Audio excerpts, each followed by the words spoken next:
What's going on, everyone? Gilman with Wellthy Stocks, back with our daily NIO update video, ticker symbol NIO, where we take a look at how NIO stock traded today, key levels of support and resistance we are looking at moving into the future, and based on that, what we think NIO stock could do. So real quick, if you enjoy videos like this, don't forget to hit that like button down below, subscribe to my channel if you are new, and comment down below what your thoughts on NIO are, and I'd love to chat with you guys down there. So let me go ahead and hit record, and we will get right into the video. So great day for NIO, about a $2 green day. We are up 5.74% on the day. That came on a day when the major indices were red. NASDAQ was down about 0.11%. Dow Jones was down 0.25. S&P was down 0.27. So on a day like that, NIO pulled through 5.74% red on the day. Now let's take a look at, a couple things that have happened with NIO, reason for the recent fall that we had seen. The first one being, I covered this yesterday as well, but there was a report that came out that talked about the Chinese EV market and that how a couple of the new EVs, right, you take a look at NIO, XPeng, they were actually having reliability issues. So a lot of the recalls that were happening were more so happening with the newer EVs than with kind of more not normal cars, right, your gasoline cars. So that's one key thing. The other key thing is, let me bring in this article here.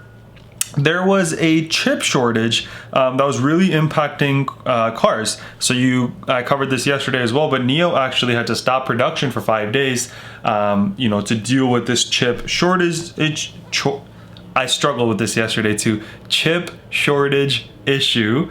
They're not getting enough supply of semiconductors, so that's what we are talking about here, right? NIO has temporarily shuttered operations in the Jack NIO manufacturing plant in Hefei for 5 days beginning March 29th.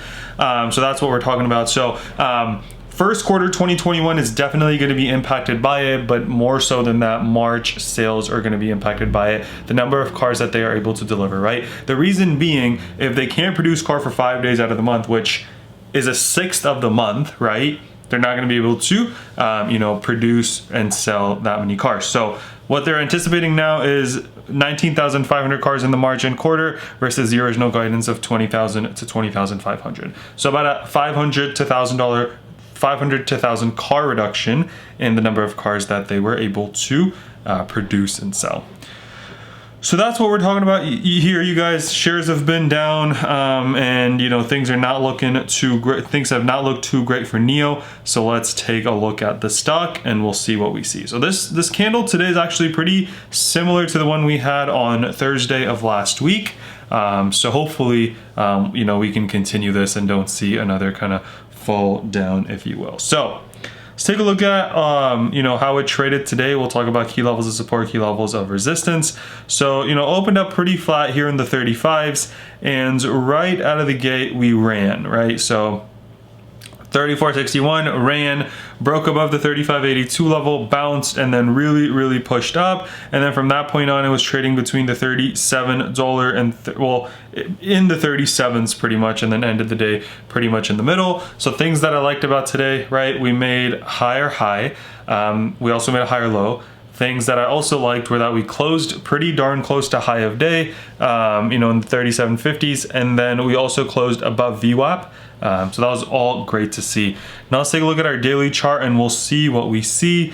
So RSI is starting to look a little bit better at 39. We were getting pretty darn oversold here in the mid 30s. So hopefully that continues upward for us. Some people are talking about a W-shaped recovery, right? So come down, push up, came right back down. And if we turn around here, right, we could see a push back up. So hopefully we see that. I'm not, necessarily saying that that's going to happen. That's what a lot of people have been saying. So I'm just pointing it out. I would need a little bit more to kind of base off of. We would need a continuation on the greens. We would also need to break out above the mid 40s, levels here that we kind of stopped at last time. So what do we have coming up in levels of support, levels of resistance? So the first level of resistance that we have, you guys, is this 38.53 level, and then we got the $40 mark, and then $40.71. Those would kind of be the three levels that I'm looking at on the upside.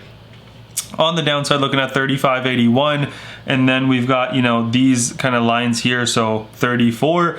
But as I pointed out yesterday, right, that 34 is a pretty darn crucial level, because if we don't stop at that 34 level, we got run room down all the way to $31.94, which we definitely don't want to see. So hopefully we don't even visit the 35.80s level, but if we break below that, we stop at 34, because if we don't, then we got run room down all the way to the 31. Now, one thing I want to point out, we do have the 200-day moving average coming in at 33.08, so that's another level of support we have coming. So if 35.81 first level, 34 is kind of the lows of this today and previous couple days, then 33.42, and that last level of support that we actually visited once on 3/5, March 5th, $31. So hopefully we don't see those levels, but I wanted to point them out. On the EMA perspective, right, we've been below the 8 EMA, so that kind of be the first level. 38.50s would be great to kind of capture, and then make a push towards the 89 EMA in the mid 44s. I don't anticipate that happening this week. It'd be great if it did, but hopefully we see that happening sometime next week. Remember that we only have 2 more trading days. We're off on Friday for Good Friday, so, you know, just be mindful of that. S&P could hit 400, you know, in the next couple of days, right? So be kind of mindful of that as well. If we're approaching 400, we might see a little bit of rejection a couple times before we finally gear up and get above that level. So watch out for 398s, and then watch out for the 400 level. It's going to be a big thing, so you know, it could take us a little bit to get through. Good news is we're bouncing perfectly off the 8 EMA, so the market is looking all right there. But hopefully NIO continues upward, breaks above the 8 EMA, gets back into the 40s, and then, you know, makes the push towards that 89 EMA early next week, 44.90s.